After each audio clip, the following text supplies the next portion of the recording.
الحمد للہ وکفا وسلام علی عبادہ الذین اصطفیٰ اما بعد۔ حضرت ابو ہریرہ رضی اللہ تعالیٰ عنہ سے روایت ہے، میں نے رسول اللہ صلی اللہ علیہ وسلم سے سنا، آپ صلی اللہ علیہ وسلم نے فرمایا، بنی اسرائیل میں دو آدمیوں نے ایک دوسرے کو بھائی بنایا ہوا تھا، ان میں ایک گناہ کرتا تھا اور دوسرا عبادت میں کوشش کرتا تھا۔ عبادت گزار دوسرے کو گناہ کرتے دیکھتا تھا، اس لیے اس نے اس سے کہا گناہ سے باز آ جاؤ۔ اس نے کہا میرا معاملہ کریم رب کے ساتھ ہے، کیا تو میرے اوپر نگران اور رقیب بنا کر بھیجا گیا ہے؟ اس عبادت گزار نے کہا اللہ کی قسم اللہ تجھے معاف نہیں کرے گا، یا اس نے کہا اللہ تجھے جنت میں داخل نہیں کرے گا۔ اللہ تعالیٰ نے ان دونوں کی روحیں قبض کر لی، وہ دونوں جہانوں کے پروردگار کے پاس جمع ہوئے۔ اللہ تعالیٰ نے فرمایا اے عبادت گزار، کیا تو میرے متعلق کامل علم و ادراک رکھتا تھا، یا کیا تو میرے ہاتھ میں موجود اختیار اور امر پر قادر تھا؟ اور اس گناہگار سے فرمایا جا میری رحمت کے سبب جنت میں داخل ہو جا، اور دوسرے کے متعلق فرمایا فرشتوں سے اسے آگ کی طرف لے جاؤ۔ میرے دوستو، موت تو لا محالہ آنی ہے اور ایک ہی بار آنی ہے، لہذا عزیمت پر جان دینا اور گمراہی سے محفوظ رہنا۔ بہرحال ایک کے لیے اللہ کا فضل شامل حال ہونا اور دوسرے کے لیے آگ کا حکم ہونا۔ اس واقعے کے پیش نظر ہمیں یہ تعلیم ملتی ہے، ہر مسلمان صاحب خیر و صلاح کو ہمہ وقت اللہ سے پناہ مانگتے رہنا چاہیے اور اللہ سے عافیت طلب کرتے رہنا چاہیے، اور گمراہ کن باتوں اور گمراہ کرنے والوں سے اجتناب کرتے رہنا چاہیے، اور گمراہ کن باتوں اور گمراہ کن باتوں سے اجتناب، انسانی اور جناتی شیاطین سے محتاط، یہ بہت ضروری ہے۔ نیکی اور بدی کی قوتیں ہمیشہ نبرد آزما رہی ہیں، بظاہر بدی ہمیشہ اکثریت میں اور نیکی ہمیشہ اقلیت میں رہتی ہے۔ نیک لوگوں کی تعداد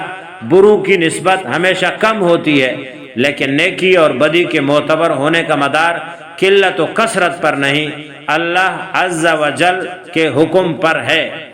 جس کام کو اللہ رب العزت نے بدی اور شر قرار دیا وہ ہمیشہ شر ہی رہے گا، خواہ کائنات کا ہر ذی نفس اس کا ارتکاب کرنے اور اسے اچھا سمجھنے لگے، لیکن وہ ہوگا برا ہی۔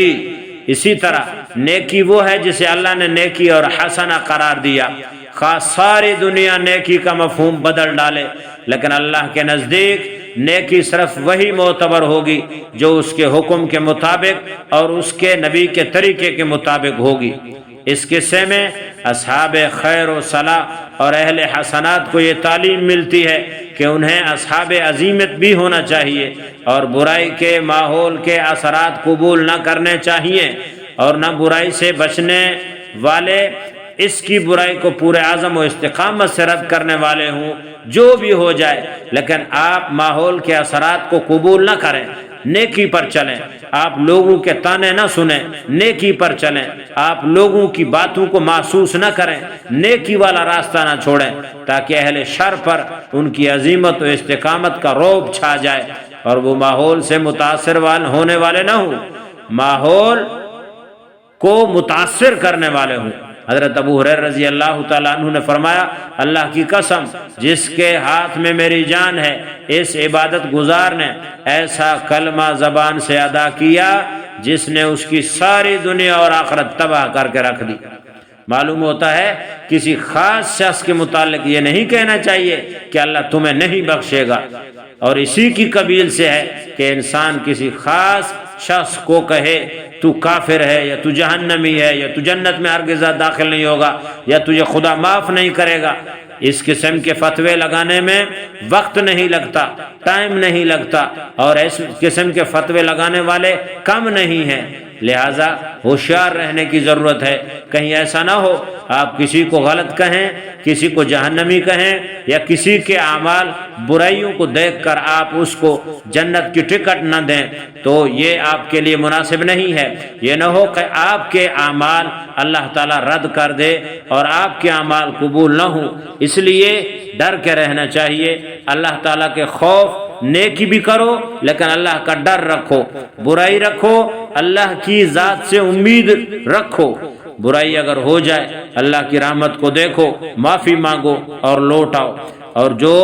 نیک اعمال میں جڑا ہوا ہے وہ یہ قطع نہ سمجھے، یعنی نیکی میں گھمنڈ نہ کرے، غرور میں نہ آئے۔ یہ نہ ہو کہ اللہ تعالیٰ آپ کی نیکیوں کو رد کر دے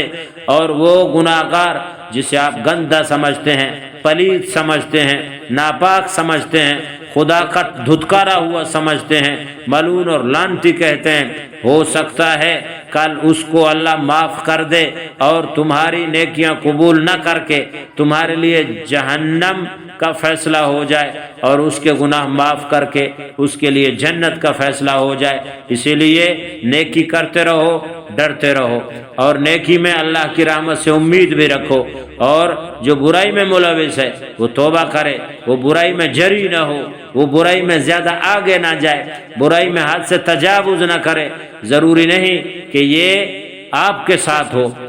ہو سکتا ہے کہ ہو جائے، لہذا احتیاط اور اعمال صالحہ کرتے رہنا چاہیے، اللہ کی ذات سے ڈرتے رہنا چاہیے۔ اللہ تعالی ہم سب کے نیک اعمال قبول فرمائے اور برائیوں سے درگزر فرمائے۔